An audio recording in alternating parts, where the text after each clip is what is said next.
Saya izin off cam ya untuk kuliah hari ini ya. Mohon maaf untuk kuliahnya saya geser ke malam. Semoga tidak ini ya, tidak mengurangi konsentrasi kalian.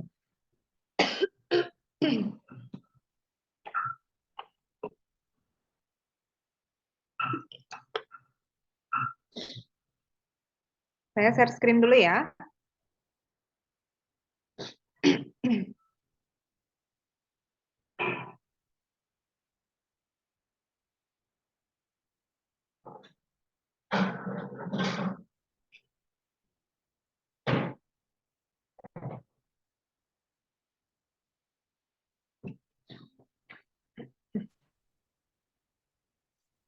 PPT-nya sudah terlihat? Sudah, dokter. Sudah ya. Ya, selamat malam adik-adik. Hari ini kita akan kuliah mengenai lanjutan dari esofagus ya, yaitu dari gaster sampai ke kanalis analis ya. Jadi gaster itu bahasa lain dari lambung gitu ya. Jadi sampai ke anus itu yang kita pelajari hari ini. Ini adalah learning objective untuk kuliah hari ini. Jadi diharapkan pada akhir kuliah adik-adik dapat mengidentifikasi dan juga menjelaskan gitu ya mengenai gaster, kemudian intestinum tenu, intestinum crassum, termasuk vaskularisasi, inervasi serta beberapa organ aksesoria seperti hepar, pankreas dan vesika velea. Kita mulai dari gaster atau lambung ya. Jadi gaster ini adalah kelanjutan dari esofagus. Jadi gaster ini adalah kanalis alimentari yang berdilatasi, yang melebar gitu ya. Kalau yang lain itu kan seperti tabung-tabung begitu ya. Sedangkan kalau gaster ini dia expanded ya. Lokasi dari gaster ini ada di regio abdomen, khususnya yaitu di umbilikus ya. Jadi dari umbilikus dan sebagian ada di epigastric region ya. Jadi abdomen ini kalau dibagi menjadi 9 regio berdasarkan garis khayal ini, maka daerah ini disebut dengan hipokondrium dextra. Regio ini disebut dengan regio epigastrika. Kemudian yang ini adalah hipokondrium sinistra. Yang di tengah yang ada udelnya itu adalah regio umbilicalis. Kemudian di sini adalah flank dextra. Yang ini adalah flank sinistra. Serta ini disebut dengan regio suprapubik atau regio hipogastrik. Dan yang ini adalah regio inguinalis dextra dan ini regio inguinalis sinistra. Jadi ketika kita melakukan pemeriksaan fisik, biasanya berpatokan pada 9 regio ini seperti itu. Jadi kalau misalnya keluhannya ada di regio umbilical, kita condong sudah tahu oh ini gangguannya ada di gaster atau ada di duodenum seperti itu ya. Nah, kemudian posisi dari gaster ini juga kalau kalian lihat ada di bawah dari atau di inferior dari costa begitu ya, bentuknya seperti huruf C katanya begini. Nah, ini dia gaster. Kemudian gaster ini juga memiliki beberapa bagian ya. Ada yang disebut dengan orifisium ya. Orifisium ada dua, yaitu orifisium cardiacum yang ini jadi pintu masuk dari ini adalah esofagus, pintu masuknya ini disebut dengan orifisium cardiacum, kemudian tempat keluarnya ini kita sebut dengan ostium pyloricum.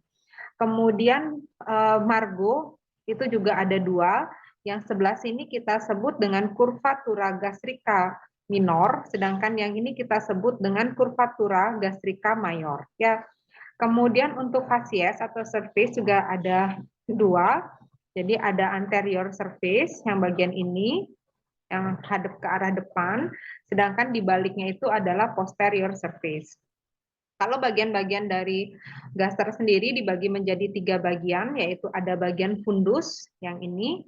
Jadi bagian fundus ini cenderung selalu berisi gas ya, jadi jarang berisi makanan. Bahkan hampir tidak pernah kecuali sangat terisi penuh, itu pun tidak sepenuhnya bagian fundus diisi oleh makanan ya. Jadi kalau misalnya di ronsen biasanya berwarna hitam. Kemudian ini adalah korpus. Dan yang ini adalah bagian pilorus ya. Jadi pilorus ini sendiri juga dibagi menjadi 3 bagian. Ada antrum piloricum, kemudian ada kanalis piloricum, kemudian di tempat kelanjutan dengan duodenum di sini kita sebut dengan sphincter pyloricum ya. Jadi itu bagian-bagian dari gaster. Nah, ini bagian dari yang pertama kita mulai dari fundus. Jadi fundus ini bentuknya seperti kubah gitu ya, seperti dom.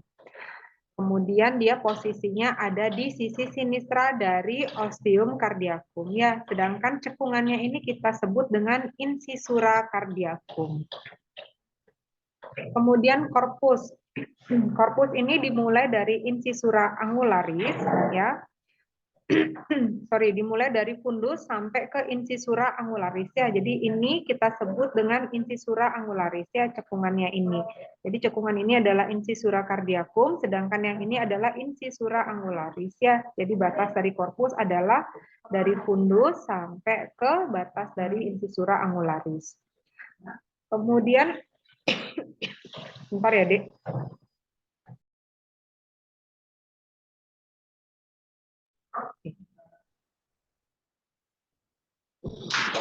Kita lanjut ke kurvatura minor. Kurvatura minor ini membentuk margo dextra dari gaster ya. Nah, nih kalian lihat ini dia kurvatura minor, dia membentuk margo sinistra. Margo dextra dari gaster ya. Jadi ini dimulai dari ostium cardiacum sampai ke pylorus ya, sampai ke pylorus ini kita sebut dengan kurvatura gastrika minor. Nah, kemudian di sini juga terdapat suatu serat ya, serat-serat ini kita sebut dengan omentum minor ya atau lesser omentum. Sedangkan kalau untuk yang bagian dextra, yang bagian ini kita sebut dengan kurvatura mayor ya. Jadi di sini juga akan terdapat beberapa perlekatan, jadi yang menghubungkan gaster dengan struktur-struktur sekitarnya kita sebut dengan omentum maius atau greater omentum ya. Sedangkan gaster ini juga akan berhubungan dengan yang namanya spleen atau lien ya. Jadi yang menghubungkan antara gaster dengan spleen kita sebut dengan ligamentum gastrosplenica. Ke inferior lagi kita melihat struktur dari pylorus ya, tadi juga sudah dijelaskan. Jadi ada yang bagian pertama adalah antrum pyloricum ya, yang di bagian sini. Bentar ya, Dik. Sebentar, Nak.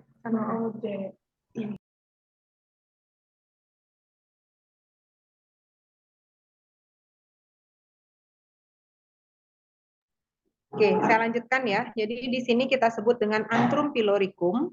Kemudian, nah ini yang disebut dengan sphincter pyloricum ya. Jadi sphincter ini yang mengatur makanan ketika sudah masuk ke duodenum itu tidak bisa balik lagi dalam kondisi normal. Kecuali kalau dalam kondisi gangguan, mungkin saja bisa terjadi balik lagi dari makanan yang sudah masuk ke duodenum balik lagi ke gaster begitu ya. Kemudian vaskularisasi dari arteri sendiri, vaskularisasi dari gaster sendiri ini mendapatkan dari 5 arteri ya. Jadi yang pertama ada arteri gastrika sinistra. Arteri gastrika sinistra ini berjalan di kurvatura gastrika minor ya. Kemudian ada arteri gastrika dextra. Arteri gastrika dextra ini cabang dari arteri hepatika ya. Jadi berjalan di kurvatura gastrika minor gitu ya. Kemudian ada juga arteri gastrika brevis ya. Jadi arteri ini berasal dari arteri splenica ya. Jadi kalian bisa lihat yang sudah diberikan tanda.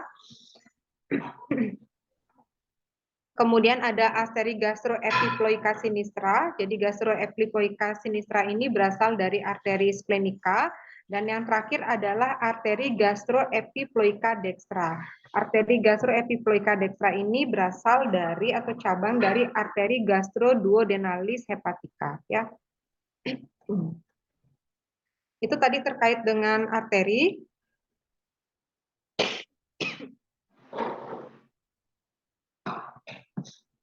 Sekarang kita lanjut ke vena. Vena yang melayani gaster ini sebagian besar akan menuju ke portal circulation ya. Untuk vena gastrika dextra dan sinistra itu secara langsung akan menuju ke vena porta hepatis. Sedangkan kalau untuk vena gastrica brevis dan vena gastroepiploica sinistra itu akan menuju ke vena splenica. Untuk vena gastroepiploica dextra itu akan menuju ke vena mesenterica superior seperti itu ya. Jadi sudah terlihat di gambar ini adalah vena mesenterica superior. Yang ini letaknya di bagian posterior ya. Jadi ada vena splenica dan yang ini adalah vena porta.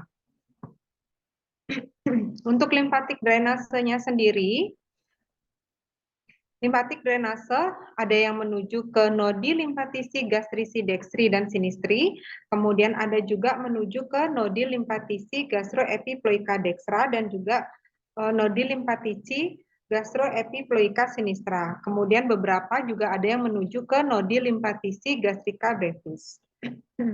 Kemudian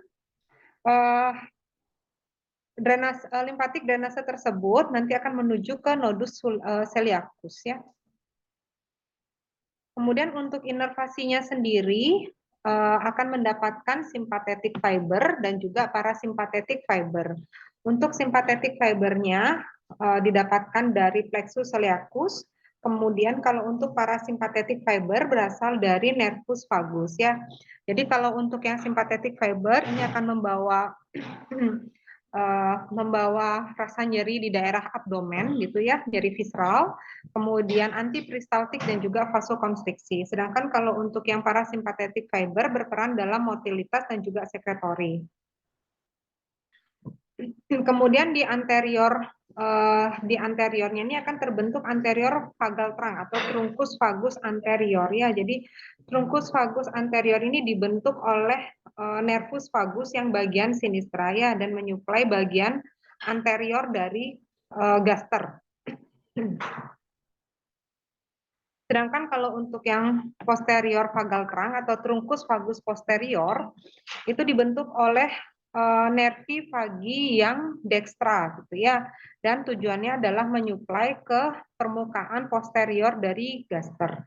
Jadi bagian anterior dan juga bagian posterior dari gaster itu mendapatkan inervasi dari asal yang berbeda gitu ya. Jadi yang bagian anterior dari nervi vagi sinistra, sedangkan yang bagian posterior adalah nervi vagi dextra. Sekarang kita lanjut ke intestinum tenu ya. Jadi intestinum tenu ini adalah kelanjutan dari gaster, terdiri dari 3 bagian, ada duodenum, jejunum dan juga ileum ya. Jadi yang duodenum ini tidak dipegang oleh mesenterium, sedangkan jejunum dan ileum ini dipegang oleh mesenterium ya. Jadi ini disebut dengan mesenterium ya. Yang lipatan-lipatan ini disebut dengan mesenterium. Akibatnya yang duodenum ini posisinya akan terfiksasi begitu ya. Sedangkan untuk yang jejunum dan ileum karena ada mesenteriumnya ini sehingga dia lebih mobile sifatnya dibandingkan dengan yang duodenum. Kita mulai dari duodenum. Yang ini, duodenum ini bentuknya seperti huruf C, panjangnya sekitar 10 inci, dimulai dari piloro-duodenal junction ya, jadi batas antara pilorus dari gaster dan juga duodenum. Terminasinya di mana? Terminasinya adalah di perbatasan antara duodenum dan jejunum yang disebut dengan flexura duodeno-jejunal. Posisi dari duodenum ini adalah retroperitoneal, artinya posisinya ada di abdomen bagian posterior ya. Kemudian duodenum ini dibagi menjadi 4 bagian. Yang ini adalah bagian superior yang warna pink. Kemudian yang ini adalah bagian descendant. Kemudian yang ini yang warna orange adalah bagian inferior, sedangkan yang melengkung ke atas ini adalah bagian ascendens. Yang bagian superior panjangnya sekitar 2 inci. Kalau kalian lihat di sini posisinya setinggi L1. Sedangkan yang descendant panjangnya sekitar 3 inci. Dari sini ya, dari L1 sampai ke L3. Sedangkan kalau untuk yang pars inferior paling panjang sekitar 4 cm, posisinya melintangnya di sini ya di L3. Dan yang terakhir untuk yang pars ascendant dia belok ke atas, posisinya dari L3 sampai ke L1. Kemudian di duodenum ini ada beberapa muara dari ductus pancreaticus ya. Jadi ductus pancreaticus ini akan bergabung dengan ductus choledocus yang berasal dari vesical vilea membentuk ampula ovater. Jadi ampula ini akan bermuara di duodenum tepatnya di papilla duodeni mayor. Sedangkan kalau untuk yang ductus pancreaticus accessorius yang ini akan bermuara di papilla duodeni minor ya. Jadi kedua ductus ini akan membawa zat-zat yang berasal dari pankreas dan juga vesika vilea. Kemudian untuk vaskularisasi dan limfatik drainase, karena duodenum ini berasal dari foregut dan juga midgut, sehingga duodenum ini divaskularisasi oleh dua arteri, yaitu truncus soleacus dan arteri mesenterica superior. Begitu juga untuk vena drainasenya, karena dia berasal dari dua, secara embriologi berasal dari dua asal yang berbeda, maka untuk venanya juga akan menuju ke vena mesenterica superior dan juga vena porta hepatis. Untuk limfatik drainase menuju ke nodi limfoidei soleaci dan juga nodi limfatisi mesenterica superior. Jadi namanya sama ya kalau untuk di duodenum. Sekarang kita lanjut ke jejunum ileum ya. Jadi ini jejunum ileum. Kelanjutan dari duodenum ya, panjangnya kalau misalnya dibentangkan ya, jejunum dan ileum ini bisa sampai 6 meter. Hanya saja kalau di abdomen dia akan posisinya melengkung-melengkung seperti ini ya, berlipat-lipat seperti ini. Terminasinya di mana? Terminasinya adalah di perbatasan antara ileum dan juga sekum dari intestinum crassum yang disebut dengan ileocecal junction. Kalau dilihat secara embriologi, jejunum dan ileum ini berasal dari midgut ya. Kemudian untuk vaskularisasinya mendapatkan arteri dan venanya berasal dari arteri dan vena mesenterica superior ya, karena baik itu jejunum dan ileum itu keduanya berasal dari midgut. Untuk limfatik drainasenya punya nama yang sama yaitu nodi limfatisi mesenterica superior. Kemudian kita lanjutkan bagaimana membedakan jejunum dan ileum gitu ya. Secara makroskopis memang untuk jejunum dan ileum tidak mudah untuk dibedakan gitu ya. Yang pertama kita bisa melihat dari panjangnya. Yang jejunum ini lebih pendek dibandingkan dengan yang ileum, sedangkan untuk diameternya yang jejunum lebih lebar dibandingkan dengan yang ileum. Kemudian tampilannya untuk dindingnya lebih tebal yang jejunum, yang ileum lebih tipis. Nah, yang paling mudah digunakan untuk membedakan adalah warnanya.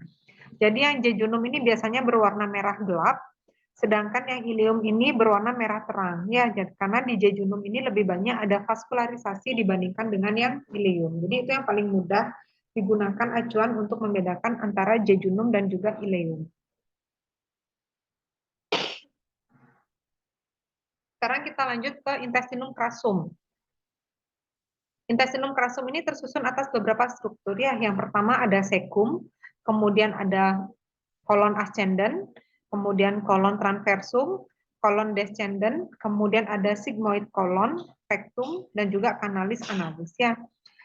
Ciri khas dari intestinum crassum ini ada beberapa struktur. Yang pertama ada Taenia coli ya. Jadi yang ini kita sebut dengan Taenia coli. Ini Taenia coli ya yang melintang. Kemudian haustra. Haustra ini kita sebut dengan haustra. Kemudian omental appendis yang ini, yang kuning-kuning ini kita sebut dengan omental appendis.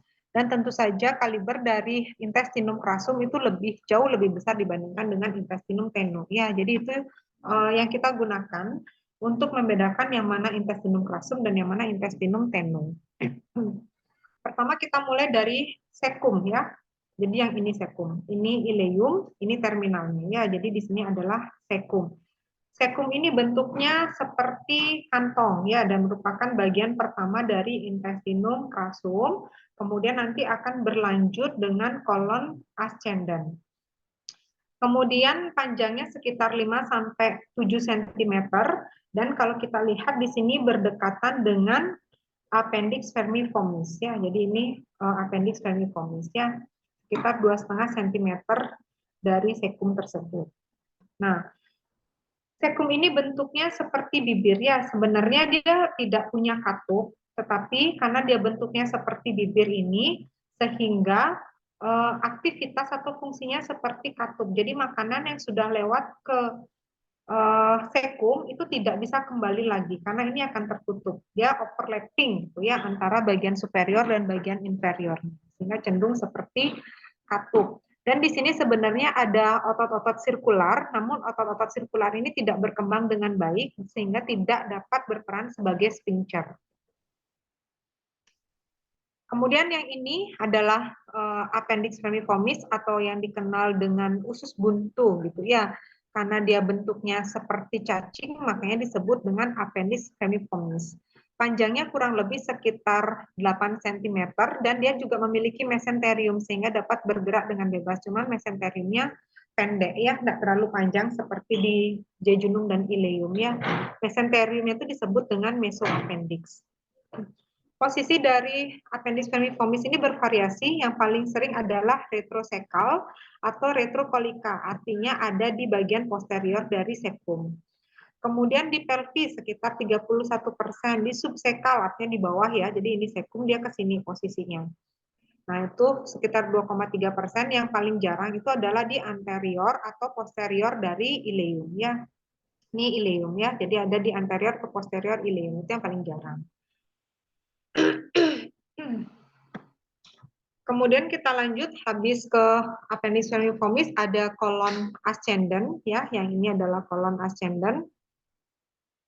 Jadi kolon ascendent ini dilapisi oleh peritoneum di bagian anteriornya gitu ya.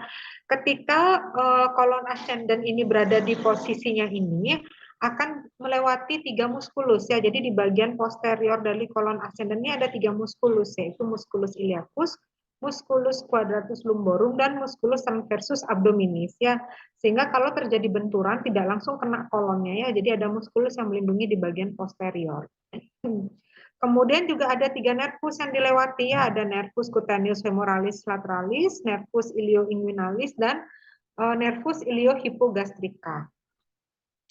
Kemudian dari kolon ascendent ini akan berlanjut menjadi kolon transversum ya. Jadi lekuannya ini kita sebut dengan flexura hepatica ya, atau kita sebut juga dengan flexura cholidexter ya. Karena kan di sini ada hepar sehingga disebut dengan flexura hepatica atau flexura cholidexter.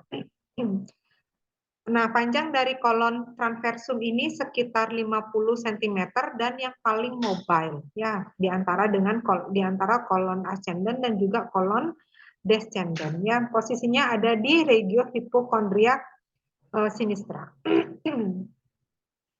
Oke, ini jadi kalau untuk yang kolon transversum ini berasal dari secara embryologi berasal dari 2 struktur yang berbeda ya. Jadi 2/3 dextra itu berasal dari midgut, sedangkan 1/3 sinistra itu berasal dari hindgut. Akibatnya arteri dan juga inervasinya berbeda ya. 2/3 dextranya berasal dari arteri colica media yang merupakan cabang dari arteri mesenterica superior, dan yang bagian 1/3 sinistra itu berasal dari arteri colica sinistra, cabang dari arteri mesenterica inferior. Beda ya. Prinsipnya, struktur-struktur yang berasal dari midgut itu akan disuplai oleh arteri mesenterica superior beserta cabang-cabangnya, serta sedangkan yang berasal dari hindgut itu akan disuplai oleh arteri mesenterica inferior beserta cabang-cabangnya.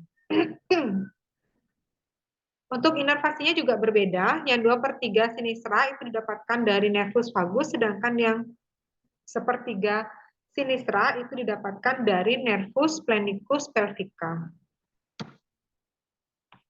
Kita lanjut ke kolon descendant ya. Kalau di sini lekuannya kita sebut dengan flexura cholidextra atau flexura hepatica, sedangkan yang ini kita sebut dengan flexura colisinistra atau flexura splenica, karena di sininya ada spleen. Panjang dari kolon descendant sekitar 25 cm, kemudian dia lebih sempit dan juga lebih dalam, lebih profunda posisinya dibandingkan dengan yang kolon ascendant ya. Nanti di sini akan berlanjut menjadi kolon sigmoid.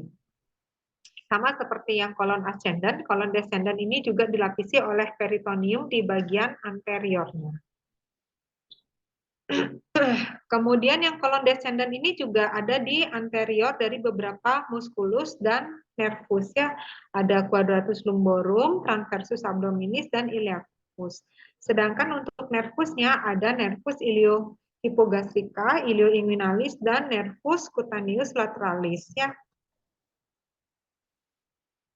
Kemudian lanjutannya dari kolon descendant adalah sigmoid kolon ya. Kolon sigmoid ya, panjangnya sekitar 37,5 cm. Kemudian juga berlanjut dengan rektum ya. Jadi di superiornya berhubungan dengan kolon descendant, sedangkan di inferiornya berhubungan dengan rektum. Posisinya seperti bentuk huruf S. Sebentar deh ya.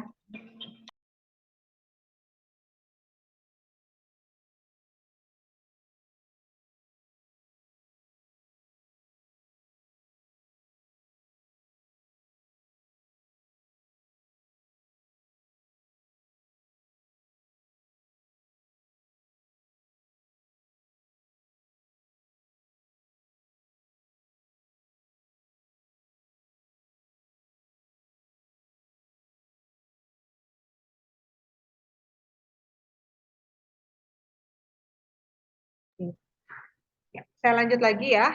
Jadi untuk kolon sigmoid ini terdiri dari 3 bagian ya. Jadi yang ke arah inferior, kemudian yang mendatar, transverse, dan yang berbelok ke arah posterior ya. Jadi ada 3 bagian untuk kolon sigmoid. Jadi karena bentuknya seperti itu, makanya disebut dengan sigmoid S gitu ya.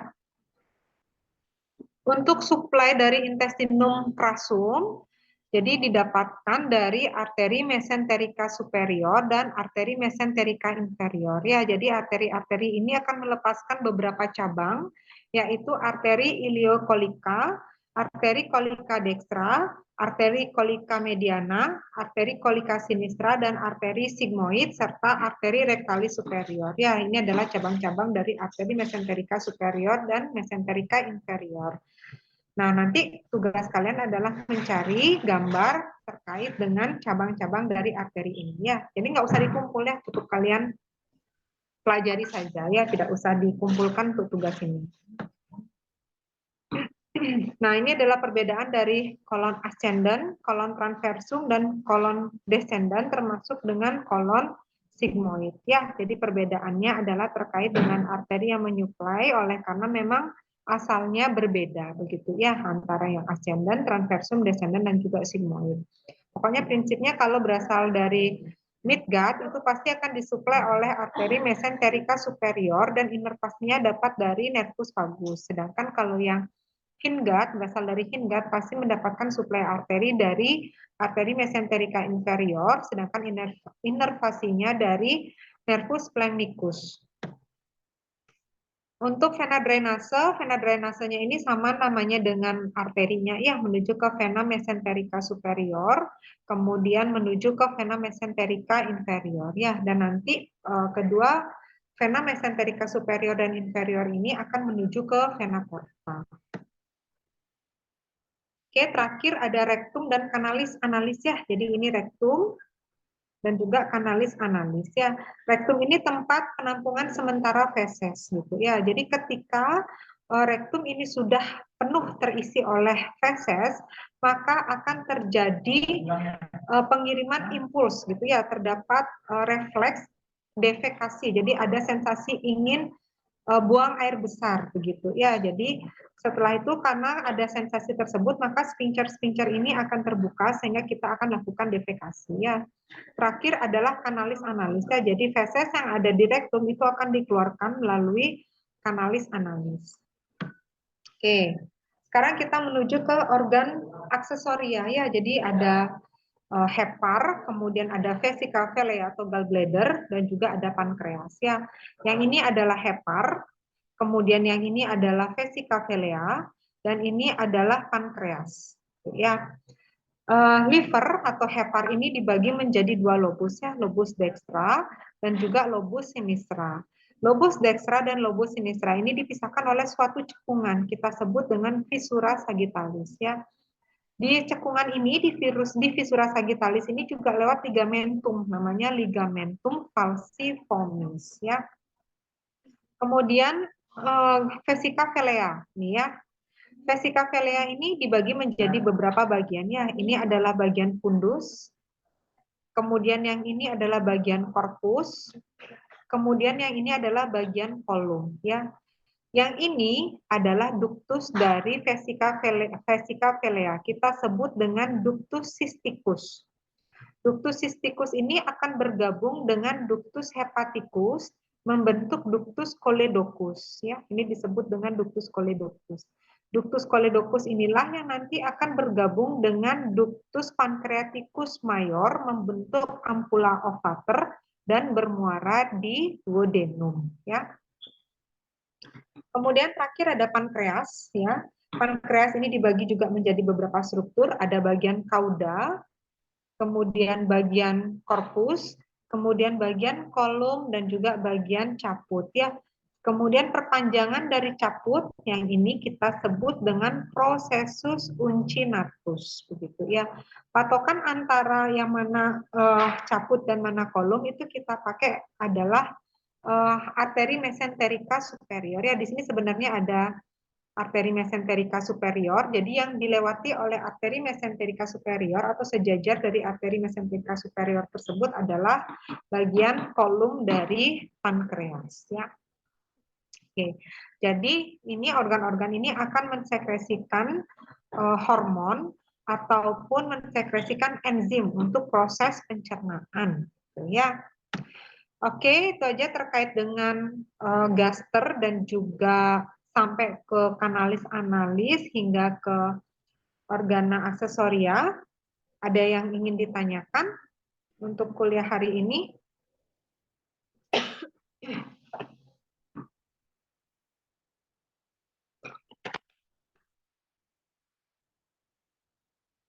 Ya, silakan. Izin bertanya dokter. Ya, saya Dava absen 28. Ya. Jadi hati itu kan bisa tumbuh kembali ya dok. Nah di sini pertanyaan Dava, hati itu bisa tumbuh kembalinya itu berapa kali? Apakah hanya sekali saja atau bisa berkali-kali dokter? Tumbuh apa, Dek? Tumbuh kembali hati. Oh, tumbuh kembali. Oke. Ya. Ya, gini ya. Jadi sel itu kan memiliki kemampuan beregenerasi, begitu ya. Jadi ketika dia rusak, maka dia akan sepertinya ibaratnya ada proses kematian sel gitu ya, dia akan hilang dan sel itu akan beregenerasi. Nah, tapi sekarang kita tidak bisa hilang satu lobus akan tumbuh satu lobus, tidak. Ya, tidak seperti itu proses tumbuhnya ya. Jadi mereka itu memiliki keterbatasan juga untuk beregenerasi ya. Ketika misalnya hilangnya sedikit itu bisa memang sel itu beregenerasi. Tetapi ketika hilangnya satu lobus itu tidak bisa. Tidak mampu dia mengganti dalam satu lobus gitu ya.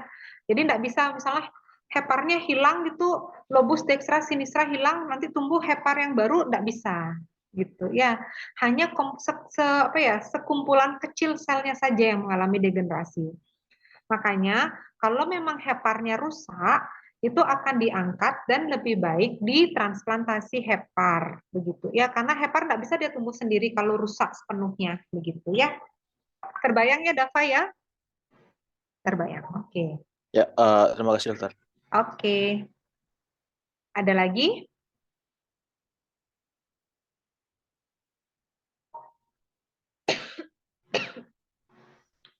Sudah cukup?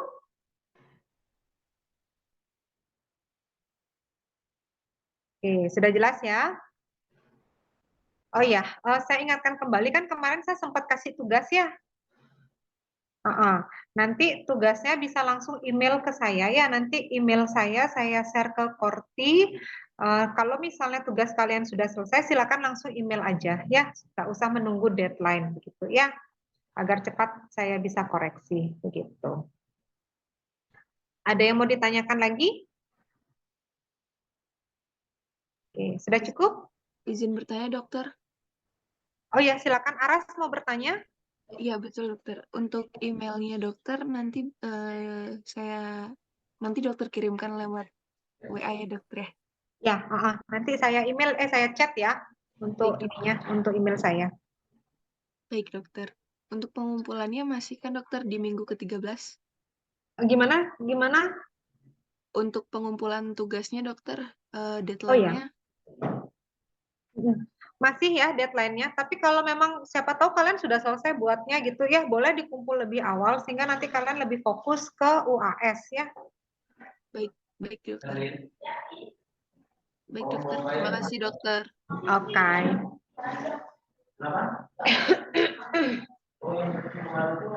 Ada pertanyaan? Sudah cukup?